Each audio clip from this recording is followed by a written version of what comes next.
ಎಲ್ಲಾ ಗೃಹಲಕ್ಷ್ಮಿಯರಿಗೂ ಕೂಡ ಹಣ ಜಮೆ ಆಗಲು ಶುರು ಆಗ್ತಾ ಇದೆ ವೀಕ್ಷಕರೇ. ಹೌದು, ಸದ್ಯಕ್ಕೆ ಎಲ್ಲಾ ಗೃಹಲಕ್ಷ್ಮಿಯರಿಗೂ ಕೂಡ ಇದು ಬಂಪರ್ ಸಿಹಿ ಸುದ್ದಿ. 6,000 ರೂಪಾಯಿ, ಕೆಲವೊಬ್ಬರಿಗೆ 4,000 ರೂಪಾಯಿ ಎಲ್ಲ ಕೂಡ ಹಣ ಜಮೆ ಆಗ್ತಾ ಇದೆ. ಎಲ್ಲಾ ಗೃಹಲಕ್ಷ್ಮಿಯರು ಕೂಡ ವಿಡಿಯೋ ಪೂರ್ತಿಯಾಗಿ ನೋಡಿ, ಯಾರಿಗೆ ಹಣ ಬರುತ್ತೆ, ಯಾರಿಗೆ ಹಣ ಬರಲ್ಲ, ಎಷ್ಟು ಬರುತ್ತೆ ಎಲ್ಲ ಕೂಡ ಡೀಟೇಲ್ ಆಗಿ ನೋಡೋಣ. ಇನ್ನೊಂದು ಕಡೆಗೆ ಅನ್ನಭಾಗ್ಯ, ಇಂದಿರಾ ಕಿಟ್ ಫಲಾನುಭವಿಗಳಿಗೂ ಕೂಡ ಅಂದ್ರೆ BPL ಕಾರ್ಡ್ ಇದ್ದವರಿಗೂ ಕೂಡ ಬಂಪರ್ ಸಿಹಿ ಸುದ್ದಿಗಳು ಬರ್ತಾ ಇದ್ದಾವೆ. ಇನ್ನು ಮೂರನೇದಾಗಿ ಮತ್ತೆ ಬಸ್ ಸಂಚಾರ ಮುಷ್ಕರ. ಹೌದು, ಸಾರಿಗೆ ನೌಕರರ ಮುಷ್ಕರ ಶುರುವಾಗುತ್ತಾ ಕರ್ನಾಟಕದಲ್ಲಿ. ಮತ್ತೆ ಬಸ್ ಸಂಚಾರ ಬಂದ್ ಆಗುತ್ತಾ?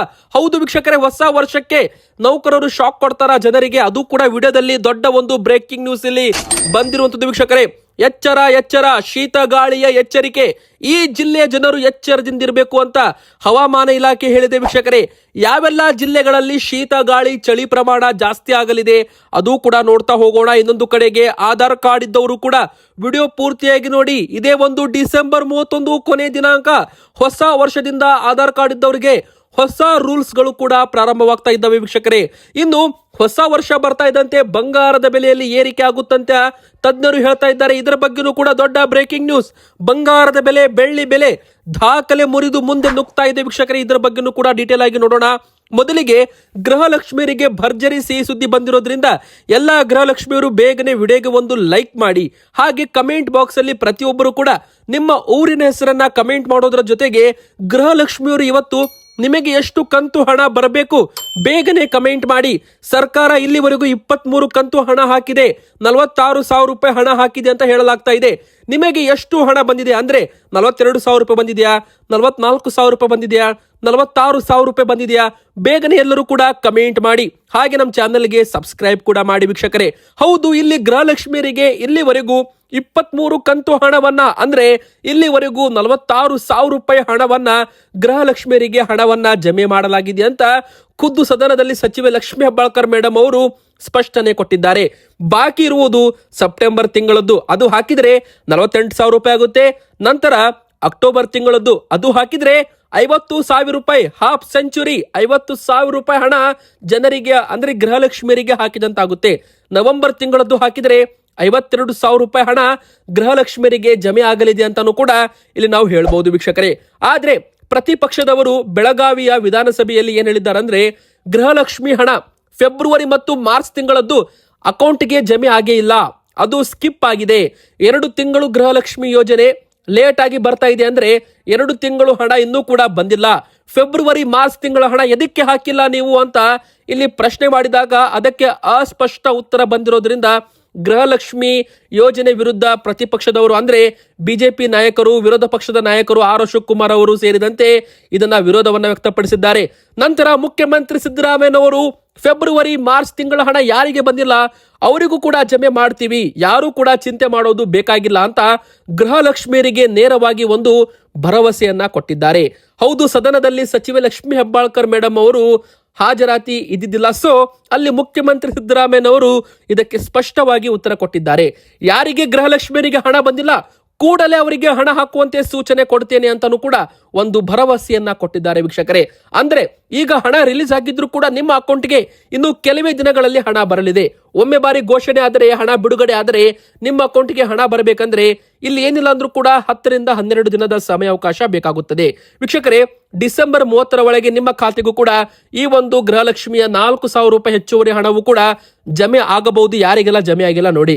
ಇನ್ನು 3 ಲಕ್ಷ ರೂಪಾಯಿ ಗೃಹಲಕ್ಷ್ಮಿ ಸೊಸೈಟಿ ಸಂಘದ ಮೂಲಕ ಕಡಿಮೆ ಬಡ್ಡಿ ದರದಲ್ಲಿ ಸಾಲ ಸೌಲಭ್ಯವೂ ಕೂಡ ಮಾಡಿಕೊಡಲಾಗ್ತಾ ಇದೆ. ಇನ್ನೊಂದು ಕಡೆಗೆ ಗೃಹಲಕ್ಷ್ಮಿಯರು ತಮ್ಮ ಒಂದು ರೆಡಿ ಮಾಡಿರುವ ವಸ್ತುಗಳನ್ನ ಮಾರುಕಟ್ಟೆಯಲ್ಲಿ ಮಾರಾಟ ಮಾಡಲು ಪ್ರಾಬ್ಲಮ್ ಆಗ್ತಾ ಇದೆ. ಹೀಗಾಗಿ ಅವರಿಗೆ ಸಾಲ ತಗೊಳ್ಳಕ್ಕೂ ಕೂಡ ಭಯ ಬರುತ್ತೆ ಅಂತ ಹೇಳಲಾಗ್ತಾ ಇದ್ದು ಅವರಿಗೋಸ್ಕರ ಒಂದು ಡಿಜಿಟಲ್ ಮಾರ್ಕೆಟ್ ಕೂಡ ಪ್ರಾರಂಭ ಮಾಡೋದಾಗಿ ಒಂದು ಭರವಸೆಯನ್ನ ಕೊಡಲಾಗಿದೆ. ಬನ್ನಿ ಈಗ ಮತ್ತೊಂದು ದೊಡ್ಡ ಬ್ರೇಕಿಂಗ್ ನ್ಯೂಸ್ ಏನಂತಾನು ಕೂಡ ನೋಡ್ತಾ ಹೋಗೋಣ. ಮತ್ತೆ ಸಾರಿಗೆ ನೌಕರರು ಮುಷ್ಕರ ಮಾಡಲು ಪ್ಲಾನಿಂಗ್ ಮಾಡ್ತಾ ಇದ್ದಾರೆ. ಸಂಧಾನ ವಿಫಲವಾಗ್ತಾ ಇದೆ ಅಂತೆ ಮತ್ತೆ ಸಾರಿಗೆ ನೌಕರರು ಮುಷ್ಕರಕ್ಕೆ ಸಜ್ಜಾಗ್ತಾ ಇದ್ದಾರೆ. ಹೌದು, ಮೊದಲಿಗೆ ಕರಪತ್ರವನ್ನ ಹಂಚಿ ನೌಕರರಲ್ಲಿ ಜಾಗೃತಿಯನ್ನ ಮೂಡಿಸಲಿದ್ದಾರೆ. ಮೊದಲಿಗೆ ಡಿಪೋ ಹಂತದಲ್ಲಿ ಪ್ರತಿಭಟನೆಗೆ ಸಜ್ಜು ಮಾಡ್ತಾ ಇದ್ದಾರೆ ಸಾರಿಗೆ ನೌಕರರು. ನೌಕರರ ಮುಖಂಡರು ಖುದ್ದು ಡಿಪೋಗಳಿಗೆ ಹೋಗಿ ಪ್ರತಿಭಟನೆಯಲ್ಲಿ ಭಾಗಿಯಾಗಲು ಮನವೊಲಿಸುವುದು ಮಾಡ್ತಾ ಇದ್ದಾರೆ. ಯಾವುದೇ ಸಂದರ್ಭದಲ್ಲಿ ಸಾರಿಗೆ ನೌಕರರು ಮುಷ್ಕರಕ್ಕೆ ಕರೆ ಕೊಡಬಹುದು. ಸಜ್ಜಾಗಿರಿ ಅಂತ ಮಾನಸಿಕವಾಗಿ ರೆಡಿ ಮಾಡುವುದು ಈ ಒಂದು ಕೆಲಸವಾಗಿದೆ ವೀಕ್ಷಕರೇ. ಅನಿರ್ದಿಷ್ಟಾವಧಿ ಮುಷ್ಕರದ ಮೂಲಕ ಸರ್ಕಾರವನ್ನ ಕಟ್ಟಿ ಹಾಕುವ ಪ್ರಯತ್ನಗಳು ಇಲ್ಲಿ ನೌಕರರು ಮಾಡಲು ಮುಂದಾಗಬಹುದು ಅಂತಾನೂ ಕೂಡ ಹೇಳಲಾಗ್ತಾ ಇದೆ. ಅಂದ್ರೆ ಸರ್ಕಾರ ಹಾಗೂ ಸಾರಿಗೆ ನೌಕರರ ನಡುವಿನ ಜಟಾಪಟಿ ಜೋರಾಗ್ತಾ ಇದೆ. ಸಾಲು ಸಾಲು ಸಂಧಾನ ಸಭೆಯು ವಿಫಲವಾಗ್ತಾ ಇದೆ. ಸಾರಿಗೆ ನೌಕರರು ಮತ್ತೆ ಈಗ ಪ್ರತಿಭಟನೆಗೆ ಮುಂದಾಗಲಿದ್ದಾರೆ ಎಂಬುವ ಸುದ್ದಿ ವೈರಲ್ ಆಗಿದೆ ವೀಕ್ಷಕರೇ.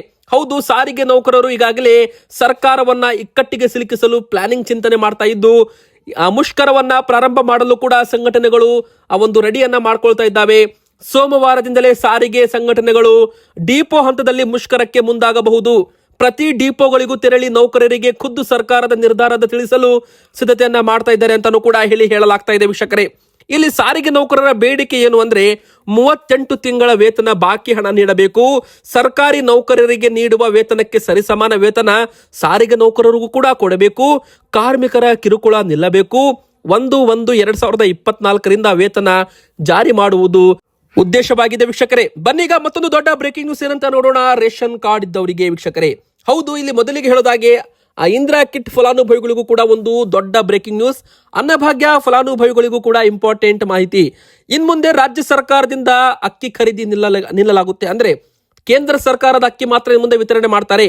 ಇಂದಿರಾ ಕಿಟ್ ನಲ್ಲಿ ಯಾವುದೇ ರೀತಿಯ ಅಕ್ಕಿ ಇರಲ್ಲ. ಹೌದು ವೀಕ್ಷಕರೇ, ನಿಮಗೆ ಗೊತ್ತಿದೆ, ಈಗಾಗಲೇ ಜನರಿಗೆ ಅಕ್ಕಿ ಹೆಚ್ಚಾಗ್ತಾ ಇದೆ ಅಂತ ಈಗಾಗಲೇ ಸುದ್ದಿಗಳು ವೈರಲ್ ಆಗಿದ್ದು ಅಕ್ಕಿಯನ್ನ ಜನರು ಮಾರ್ಕೆಟ್ ಅಲ್ಲಿ ಮಾರಾಟ ಮಾಡ್ತಾ ಇದ್ದಾರೆ ಹಣಕ್ಕೋಸ್ಕರ. ಕಾಳಸಂತೆಯಲ್ಲಿ ರೇಷನ್ ಅಕ್ಕಿ ಮಾರಾಟವಾಗ್ತಾ ಇದೆ ಅಂತಾನೂ ಕೂಡ ಇಲ್ಲಿ ಹೇಳಲಾಗ್ತಾ ಇದೆ. ಹೀಗಾಗಿ ಪಡಿತರ ಅಕ್ಕಿಯನ್ನ ಯಾರು ಮಾರಾಟ ಮಾಡ್ತಾರೆ ಅವರ ವಿರುದ್ಧ ಸರ್ಕಾರ ಕ್ರಮ ಕೂಡ ತೆಗೆದುಕೊಂಡಿದೆ. ಇನ್ನೊಂದು ಕಡೆಗೆ ಈ ಬಾರಿ 5 ಕೆಜಿ ಅಕ್ಕಿ ಬದಲಾಗಿ ಸರ್ಕಾರದಿಂದ 5 ಕೆಜಿಯ ಒಂದು ಇಂದಿರಾ ಕಿಟ್ ಅನ್ನ ಕೊಡಲಾಗುತ್ತೆ ಅಂತ ಇಲ್ಲಿ ಘೋಷಣೆ ಕೂಡ ಮಾಡಲಾಗಿದೆ. ವೀಕ್ಷಕರೇ, ಇಲ್ಲಿ ಅಕ್ಕಿ ಪ್ರಮಾಣ ಎಷ್ಟು ಸರ್ಕಾರ ಖರ್ಚು ಮಾಡ್ತಾ ಇತ್ತು ನೋಡಿ, ಅಷ್ಟೇ ಪ್ರಮಾಣದ ಖರ್ಚು ಇಂದಿರಾ ಕಿಟ್ಗೂ ಕೂಡ ಆಗಲಿದೆ. ಹೀಗಾಗಿ ಸರ್ಕಾರಕ್ಕೆ ಏನೂ ಕೂಡ ಹೊರೆ ಆಗಲ್ಲ. ಹೀಗಾಗಿ ಇಂದಿರಾ ಕಿಟ್ ಅನ್ನ ಯೋಜನೆಯನ್ನ ಸಲೀಸಾಗಿ ನಾವು ಜಾರಿ ಮಾಡ್ತೀವಿ ಅಂತ ಮೊದಲೇ ಯೋಜನೆ ಚಾಲ್ತಿಗೆ ಬಂದಾಗ ಆಹಾರ ಸಚಿವರು KH ಮುನಿಯಪ್ಪ ಅವರು ಆ ಒಂದು ಮಾಹಿತಿಯನ್ನ ಕೊಟ್ಟಿದ್ರು. ಇಲ್ಲಿ ಎರಡನೇದಾಗಿ ಇದನ್ನ 3 ಭಾಗದಲ್ಲಿ ವಿಂಗಡಿಸಲಾಗಿದೆ. ಅಂದ್ರೆ 5 ಕೆಜಿ ಅಕ್ಕಿ ಬದಲಾಗಿ ಇಲ್ಲಿ 5 ಕೆಜಿಯ ಕಿಟ್ ಅನ್ನ ಕೊಡಲಾಗುತ್ತೆ. ನಿಮ್ಮ ಕುಟುಂಬದಲ್ಲಿ ಎಷ್ಟು ಸದಸ್ಯರಿರ್ತಾರೆ ಅದರ ಮೇಲೆ ಇದು ಡಿಪೆಂಡ್ ಆಗಿರುತ್ತೆ. ಬನ್ನೀಗ ಮತ್ತೊಂದು ದೊಡ್ಡ ಬ್ರೇಕಿಂಗ್ ನ್ಯೂಸ್ ಏನಂತ ನೋಡೋಣ. ಮತ್ತೆ ಈಗ 15 ಜಿಲ್ಲೆಗಳಲ್ಲಿ ಶೀತ ಮಾರುತದ ಅಲರ್ಟ್ ಅಂತಾನೆ ಹೇಳ್ಬಹುದು. ರಾಜ್ಯಾದ್ಯಂತ ಚಳಿ ಹೆಚ್ಚಾಗುತ್ತಿರುವ ನಡುವೆ 2 ವಾರದಲ್ಲಿ 15 ಜಿಲ್ಲೆಗಳಲ್ಲಿ ಶೀತ ಗಾಳಿ ಅಂದ್ರೆ ಕೋಲ್ಡ್ ವೇವ್ ತಟ್ಟಲಿದೆ ಅಂತ ರಾಜ್ಯ ಹವಾಮಾನ ಇಲಾಖೆ ಎಚ್ಚರಿಕೆ ಕೊಟ್ಟಿದೆ. ಯಾವೆಲ್ಲ ಜಿಲ್ಲೆಗಳ ಜನರು ಎಚ್ಚರದಿಂದಿರಬೇಕು ಅಂದ್ರೆ ನಿಮ್ಮ ಮನೆಯಲ್ಲಿ ವಯಸ್ಸಾದವರು ಇದ್ರೆ, ಚಿಕ್ಕ ಮಕ್ಕಳು ಇದ್ರೆ, ಗರ್ಭಿಣಿಯರು ಇದ್ರೆ ಇವರೆಲ್ಲರೂ ಕೂಡ ಪ್ರಿಕಾಷನ್ಸ್ ನ ತಗೋಬೇಕು, ಎಚ್ಚರದಿಂದಿರಬೇಕು ಚಳಿಗಾಲದ ಸಮಯದಲ್ಲಿ. ಮೊದಲಿಗೆ ಬೀದರ್, ಕಲಬುರಗಿ, ವಿಜಯಪುರದ ಜನರು ಎಚ್ಚರದಿಂದಿರಿ. ಅತಿ ಕಡಿಮೆ ಪ್ರಮಾಣದ ಹವಾಮಾನ ಒಂದು ವೈಪರೀತ್ಯದಿಂದಾಗಿ ಚಳಿ ಪ್ರಮಾಣ ಜಾಸ್ತಿ ಆಗ್ತಾ ಇದೆ. ಇನ್ನು ಬಾಗಲಕೋಟೆ, ಬೆಳಗಾವಿ, ಧಾರವಾಡ, ಕೊಪ್ಪಳ, ಗದಗ, ಹಾವೇರಿ, ವಿಜಯನಗರ, ದಾವಣಗೆರೆ, ಶಿವಮೊಗ್ಗ, ಚಿಕ್ಕಮಗಳೂರು, ಹಾಸನ ಮತ್ತು ಮೈಸೂರಿನಲ್ಲೂ ಕೂಡ ಕನಿಷ್ಠ ತಾಪಮಾನ ಕುಸಿತವಾಗಿರೋ ಕಾರಣ ಶೀತ ಗಾಳಿ ಅಲರ್ಟ್ ಕೊಡಲಾಗಿದೆ ವೀಕ್ಷಕರೇ. ಮುಂದಿನ ದಿನಗಳಲ್ಲಿ ಕೆಲ ಜಿಲ್ಲೆಗಳಲ್ಲಿ ಕನಿಷ್ಠ ತಾಪಮಾನ 6 ಅಥವಾ 7 ಡಿಗ್ರಿ ಸೆಲ್ಸಿಯಸ್ಗೆ ಇಳಿಮುಖವಾಗಲಿದೆ ವೀಕ್ಷಕರೇ. ಇದರ ಹಿನ್ನೆಲೆ ಶೀತ ಮಾರುತ ಅಂದ್ರೆ ಕೋಲ್ಡ್ ವೇವ್ ಚಳಿಗಾಲದ ಸಸ್ಯಗಳಲ್ಲಿ ಶಿಲೀಂಧ್ರ ರೋಗ ಉಂಟು ಮಾಡುವ ಜೊತೆಗೆ ಜನರ ಆರೋಗ್ಯ ಸಮಸ್ಯೆಗೂ ಕೂಡ ಕಾರಣವಾಗಲಿದೆ. ಹೀಗಾಗಿ ವಯಸ್ಸಾದವರು ಸ್ವಲ್ಪ ನಿಮ್ಮ ಆರೋಗ್ಯದ ಮೇಲೆ ಗಮನ ಹರಿಸಿ ಅಂತಾನೂ ಕೂಡ ಇಲ್ಲಿ ಹವಾಮಾನ ಇಲಾಖೆ ಹೇಳಿರುವಂತದ್ದು. ಇನ್ನು ವೀಕ್ಷಕರೇ, ಹೊಸ ವರ್ಷ ಬರ್ತಾ ಇದೆ. ಅದಕ್ಕಿಂತ ಮುಂಚೆ ಆಧಾರ್ ಕಾರ್ಡ್ ಇದ್ದವರಿಗೆ ಕೆಲವೊಂದು ಕೆಲಸಗಳು, ಇನ್ನು ಹೊಸ ವರ್ಷ ಪ್ರಾರಂಭವಾಗ್ತಾ ಇದ್ದಂತೆ ಆಧಾರ್ ಕಾರ್ಡ್ ಇದ್ದವರಿಗೆ ಹೊಸ ಒಂದು ಸಿಹಿ ಸುದ್ದಿ ಕೂಡ ಬಂದಿದೆ. ಮೊದಲಿಗೆ ನಿಮಗೆಲ್ಲ ಗೊತ್ತಿರೋ ಹಾಗೆ ವೀಕ್ಷಕರೇ, ಪ್ಯಾನ್ ಕಾರ್ಡ್ಗೆ ಯಾರು ಆಧಾರ್ ಕಾರ್ಡ್ ಲಿಂಕ್ ಮಾಡಿಲ್ಲ ಅವರಂತೂ 1,000 ರೂಪಾಯಿ ದಂಡವನ್ನ ಪಾವತಿ ಮಾಡಿ ಪ್ಯಾನ್ ಕಾರ್ಡ್ಗೆ ಆಧಾರ್ ಕಾರ್ಡ್ ಲಿಂಕ್ ಮಾಡಬಹುದು. ಅದು ಡಿಸೆಂಬರ್ 31 ಕೊನೆ ದಿನಾಂಕ. ಇದು ಕೊನೆಯ ಅವಕಾಶ ಕೂಡ. ಯಾರೆಲ್ಲ ಲಿಂಕ್ ಮಾಡಿಲ್ಲ ನೋಡಿ, ಇನ್ನೂ ಕೋಟ್ಯಾಂತರ ಜನರು ಪ್ಯಾನ್ ಕಾರ್ಡ್ಗೆ ಆಧಾರ್ ಕಾರ್ಡ್ ಲಿಂಕ್ ಮಾಡಿಲ್ಲ. ಸರ್ಕಾರ 3 ರಿಂದ 4 ವರ್ಷಗಳ ಕಾಲ ಸಮಯ ಅವಕಾಶ ಕೊಟ್ಟಿತ್ತು. ಆದ್ರೂ ಕೂಡ ಮಾಡದೇ ಇದ್ದವರು ಈಗ 1,000 ರೂಪಾಯಿ ಫೀಸ್ ಅನ್ನ ಕಟ್ಟಿ ಆನ್ಲೈನ್ ಅಲ್ಲಿ ತಮ್ಮ ಒಂದು ಪ್ಯಾನ್ ಕಾರ್ಡ್ಗೆ ಆಧಾರ್ ಕಾರ್ಡ್ ಅನ್ನ ಲಿಂಕ್ ಮಾಡಬಹುದು. ಇನ್ನು ಎರಡನೇದಾಗಿ ಮುಖ್ಯವಾಗಿ ವೀಕ್ಷಕರೇ, ಆಧಾರ್ ಕಾರ್ಡ್ ಜೆರಾಕ್ಸ್ ಕೊಡೋದನ್ನ ತಪ್ಪಿಸಲಾಗಿದೆ. ಅಂದ್ರೆ UIDAI ಕಡೆಯಿಂದ ಹೊಸ ಒಂದು QR ಕೋಡ್ ಆಧಾರಿತಗಳು ಬರಲಿದೆ. ಅಂದ್ರೆ QR ಕೋಡ್ ಆಧಾರ್ ಚಾಲ್ತಿಯಲ್ಲಿ ಬರಲಿದ್ದಾವೆ ವೀಕ್ಷಕರೇ. ಈ ಒಂದು QR ಕೋಡ್ ಮೂಲಕ ಯಾವುದೇ ಒಂದು ಆಧಾರ್ ಕಾರ್ಡ್ನ ಮಾಹಿತಿ ಸೋರಿಕೆ ಆಗೋದಿಲ್ಲ. ಒಂದು ವೇಳೆ ನಾವು ಹೋಟೆಲ್ಗೆ ಹೋಗಿದಾಗ ಆಗಿರ್ಬೋದು ಅಥವಾ ಯಾವುದೇ ರೀತಿ ಒಂದು ಅಪ್ಲಿಕೇಶನ್ ಹಾಕುವಾಗ ಅಲ್ಲಿ ಆಧಾರ್ ಕಾರ್ಡ್ ಜೆರಾಕ್ಸ್ ಅನ್ನ ಕೊಟ್ಟಿರ್ತೇವೆ. ಆದ್ರೆ ಆಧಾರ್ ಕಾರ್ಡ್ ಅಲ್ಲಿ ನಮ್ಮ ಒಂದು ಪರ್ಸನಲ್ ಇನ್ಫಾರ್ಮೇಶನ್, ನಮ್ಮ ಮೊಬೈಲ್ ನಂಬರು, ನಮ್ಮ ಮನೆ ವಿಳಾಸ ಜೊತೆಗೆ ನಮ್ಮ ಆಧಾರ್ ಕಾರ್ಡ್ ನಂಬರ್ ಕೂಡ ಇರುತ್ತೆ. ಅದು ಲೀಕ್ ಆಗಬಾರ್ದು. ಅದು ಲೀಕ್ ಆದ್ರೆ ಇದರಿಂದ ಖಾಸಗಿತನಕ್ಕೆ ಧಕ್ಕೆ ಆಗುತ್ತೆ ಅಂತೆ. ಹೀಗಾಗಿ ವೀಕ್ಷಕರೇ, ಆಧಾರ್ ಕಾರ್ಡ್ ಅಲ್ಲಿ ಹೊಸ ಬದಲಾವಣೆ ಅಂದ್ರೆ ಹೊಸ ತಂತ್ರಜ್ಞಾನದ ಮೂಲಕ QR ಕೋಡ್ ಆಧಾರಿತ ಒಂದು ಆಧಾರ್ ಕಾರ್ಡ್ಗಳನ್ನ ಲಾಂಚ್ ಮಾಡಲು UIDAI ಮುಂದಾಗಿದೆ. ಆ ಒಂದು QR ಕೋಡ್ ಸ್ಕ್ಯಾನ್ ಮಾಡಿದ್ರೆ ಓನ್ಲಿ ಸೆಲೆಕ್ಟೆಡ್ ಇನ್ಫಾರ್ಮೇಶನ್ ಮಾತ್ರ ಜನರಿಗೆ ಗೊತ್ತಾಗುತ್ತೆ, ಎಲ್ಲ ಕೂಡ ಗೊತ್ತಾಗಲ್ಲ ಅಂತೆ. ಬನ್ನೀಗ ಮತ್ತೊಂದು ದೊಡ್ಡ ಬ್ರೇಕಿಂಗ್ ನ್ಯೂಸ್ ಏನಂತ ನೋಡೋಣ. ಬಂಗಾರದ ಬೆಲೆ ಮತ್ತೆ ಏರಿಕೆ ಆಗುತ್ತಾ? ಹೌದು ವೀಕ್ಷಕರೇ, ಈ ಬಾರಿಯೂ ಕೂಡ ಹೊಸ ವರ್ಷದಲ್ಲಿ ಮದುವೆ ಸಮಾರಂಭ ಶುರುವಾಗುತ್ತೆ. ಕರ್ನಾಟಕದಲ್ಲಿ, ಭಾರತದಲ್ಲಿ ಹೊಸ ವರ್ಷದಿಂದ ಮದುವೆ ಆಗುವವರ ಸಂಖ್ಯೆ ಜನ ಕೋಟ್ಯಾಂತರದಲ್ಲಿದ್ದಾರೆ. ಸದ್ಯಕ್ಕೆ ಮತ್ತೆ ಈಗ ಬಂಗಾರದ ಬೆಲೆ 1,470 ರೂಪಾಯಿಗೆ ಏರಿಕೆ ಆಗಿದ್ರೆ 1,35,000 ರೂಪಾಯಿ ಗಡಿ ದಾಟಿದೆ ಬಂಗಾರದ ಬೆಲೆ. ಹೌದು, 10 ಗ್ರಾಮ್ ಚಿನ್ನ ಈಗ 1,35,380 ರೂಪಾಯಿ. ಅದೇ ತರ ಬೆಳ್ಳಿ ದರವು ಕೂಡ ಭರ್ಜರಿ ಏರಿಕೆ ಆಗಿದೆ ವೀಕ್ಷಕರೇ. ಒಂದೇ ದಿನ 5,000 ರೂಪಾಯಿ ಏರಿಕೆ ಆಗೋದ್ರ ಮೂಲಕ 1 kg ಬೆಳ್ಳಿ ಈಗ 2,03,000 ರೂಪಾಯಿ ಆಗಿರುವಂತದ್ದು. ನಿಮ್ಮ ಪ್ರಕಾರ 10 ಗ್ರಾಮ್ ಚಿನ್ನದ ಬೆಲೆ ಎಷ್ಟಾಗಬೇಕು, ಹಾಗೆ ಬೆಳ್ಳಿ ದರ ಎಷ್ಟಾಗಬೇಕು ಅಂತ ಕಮೆಂಟ್ ಮಾಡಿ, ವಿಡಿಯೋಗೆ ಲೈಕ್ ಮಾಡಿ, ನಮ್ಮ ಚಾನಲ್ಗೆ ಸಬ್ಸ್ಕ್ರೈಬ್ ಆಗಿ.